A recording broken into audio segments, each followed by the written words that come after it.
Hey guys, Joel here, GreyWolf TV, back with another video for you. We are on to our second episode of Fringe this week. This is going to be episode 15. Now then, the last episode just blew my mind. We got so much information from that last episode that was absolutely not a standalone. So, David Robert Jones and Mr. Loeb have been planning all this time with the aid of some manuscript called ZFT.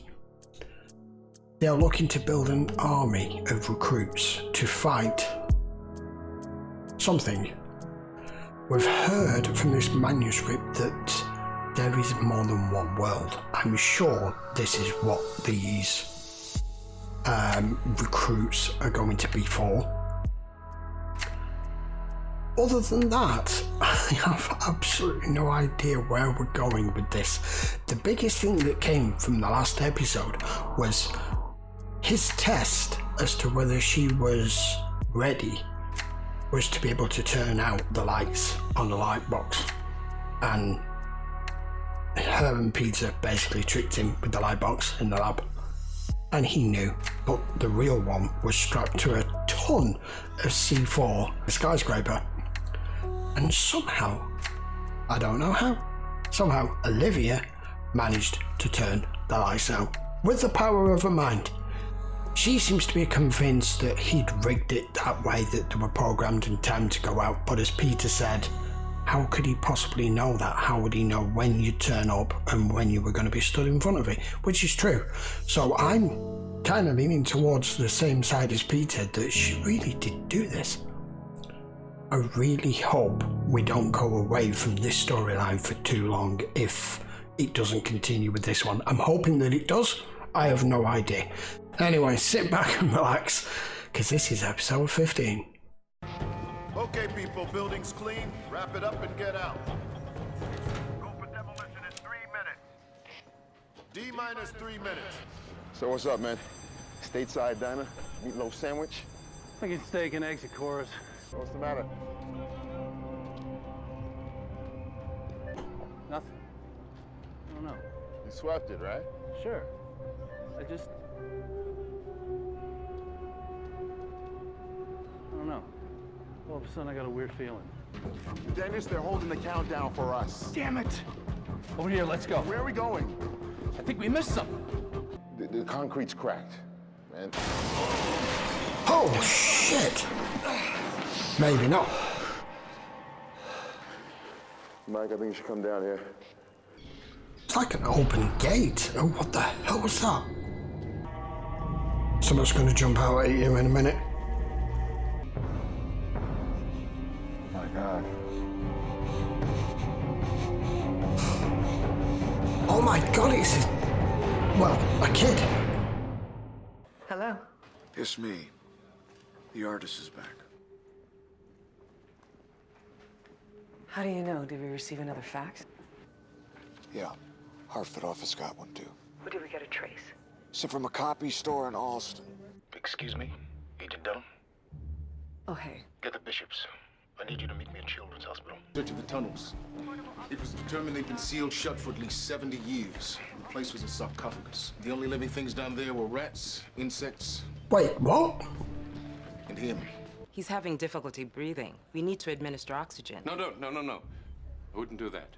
You said the tunnel was sealed, is that correct? Well, then it's obvious that the child was trapped in a low-oxygen environment for so long that his body adapted to it. And that is why he's having trouble breathing. I don't think so. Unless you have an IQ higher than mine, I'm not interested in what you think. Do you need a hand? Actually, a little help would be great. Yeah, she is. Oh, you son of a... This looks worse than the dreadful food they served at Sinclair's. You were on staff at St. Clair's Asylum? No, I'm not a medical doctor. I was a patient. Got such a sense of humor, huh? I'm gonna go meet him now.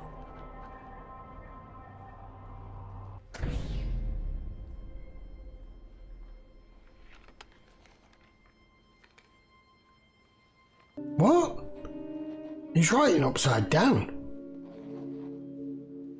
And backwards.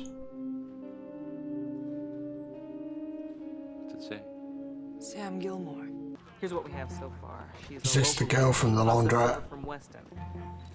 Next of kin is being notified by local agents as we... Yes, it is. You sick. Wait, did you say Sam Gilmore? Yeah, Samantha Gilmore. You know her?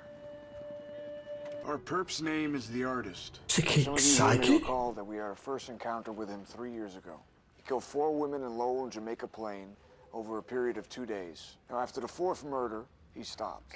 Using surgical tools and chemicals, he, in his mind, enhances their appearance. Well, based on the blood work, yes, I'm fairly certain of the lack of vitamin D, for one, but also the complete absence of lactobacillus. Microorganisms that help us digest. They're everywhere. Precisely. If the boy had spent any time above the ground, then he certainly would have absorbed those. Well, given the environmental conditions, lack of oxygen, light, and their impact on his biological development, he could be significantly older.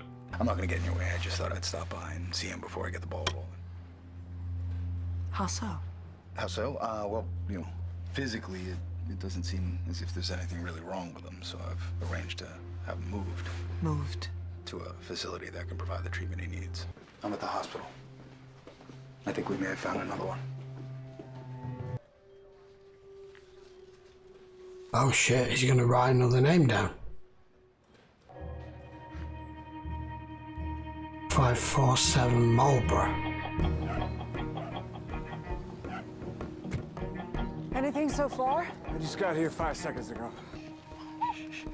Oh my god, he's spot on.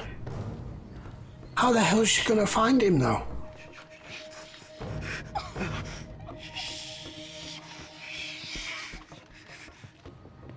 Damn. We found our second victim. It's Kate Harper. There's one more thing, Liv.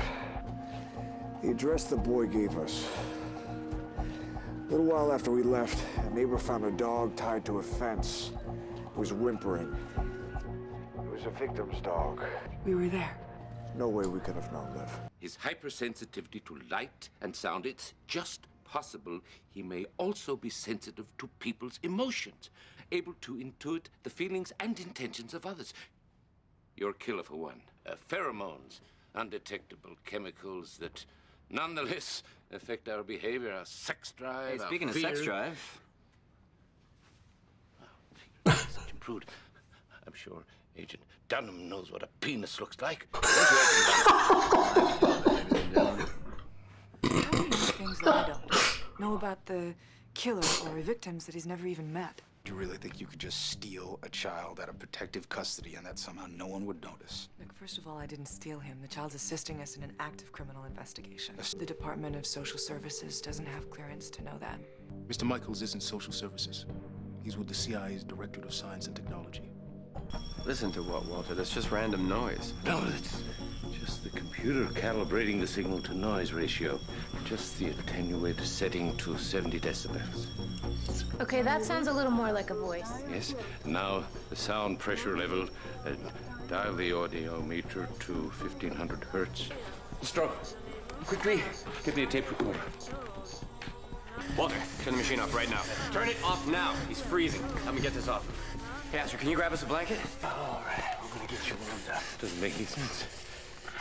If anything, brain activity should generate heat. Wow. Well, he started shivering all of a sudden. Like the temperature dropped 30 degrees, except it didn't. Is he sick? No, he seems fine. We got him wrapped up in a blanket. He's doing okay. How about you? You find anything? Yeah, it looks like the artist bought some plastic from a slaughterhouse in Roxbury. I got a sketch, all thanks to you.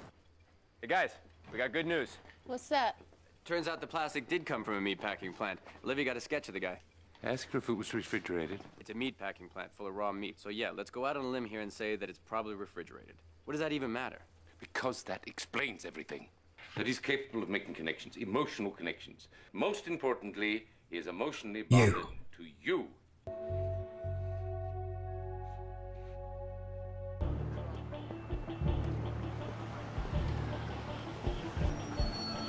What's going on, officer?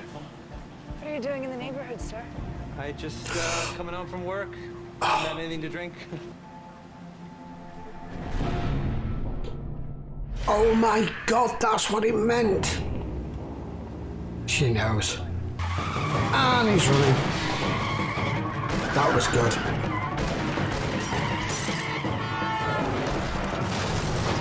Ooh. Tim, we found a victim. She's alive. Oh, you bastard.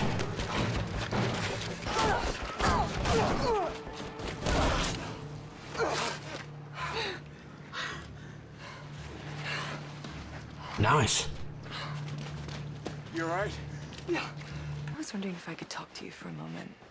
Sure. You remember Dr. Winnick? She's going to take you now. But not to a facility. She's going to take you to a home with a very nice family that are going to take care of you. Gone where? That's what we can't figure out. He disappeared from right under the noses of a protective detail. He's just a kid. Yes. A kid who, as you said yourself, lived his entire life underground, which still begs the question how he got there in the first place.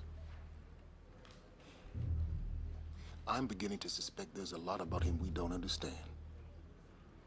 And apparently we never will. I love broils.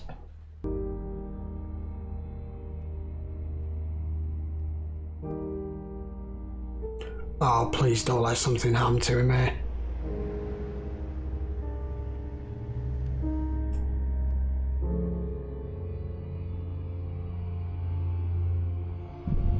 Oh! Hey, what?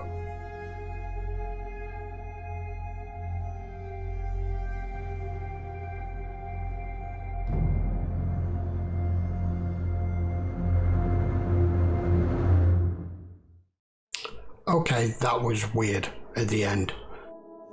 He spotted and saw or felt that observer guy, and the observer looked straight back at him. There is something to that. I don't know what, but there's something to it. Either way, that was actually a really good episode. It didn't actually explain, which I didn't expect it to, as to how this boy managed to live underground for, what did they say it was, 70 years? But he had heightened senses and emotions and could feel what Olivia was going through, but it still doesn't explain how heck he knew the killer's movements. You don't think that's a child observer? Maybe. Who went missing? I don't know. Maybe we may come back to that, I'm not sure. It kind of felt like a one-off episode. But at the end there, it's just kind of hinted that it isn't, so I'm sure we may come back to that. Other than that, what it did show there is Broyles isn't just Olivia's boss. He's not just someone who dishes out the orders and doesn't care as long as the case gets closed. He's got emotional involvement in it as well, and he was completely on Olivia's side there, which he also is with this Harris guy, who thankfully wasn't in this episode. But I'm sure we've not got rid of him yet. I've not really an awful lot more to add to that episode because I wasn't sure whether we're going to continue straight on from where we were on the previous episode with David Jones and what was going on with the Olivia at the end of that episode and the recruits and all this stuff. So we've skipped over that on this episode and probably we'll come back to it fairly soon. I think I'll leave it there, guys. Let's say it's not that was a bad episode. I enjoyed it. It was just I wasn't sure whether we were going to get a continuation from the previous episode or not, but I don't suppose they need to continue the storyline on every episode, otherwise it'd shorten the season. Right, okay then. So guys, that was episode 15. Don't forget, it will be available in a full-length version on Patreon if you want to watch it over there. Link will be in the description as normal. So please like, share and subscribe. Post your comments down below. Let me know what you think of this episode and what you think overall of the season so far. And we will continue our episodes of Fringe again next week. Another 2 next week. Until then, take care.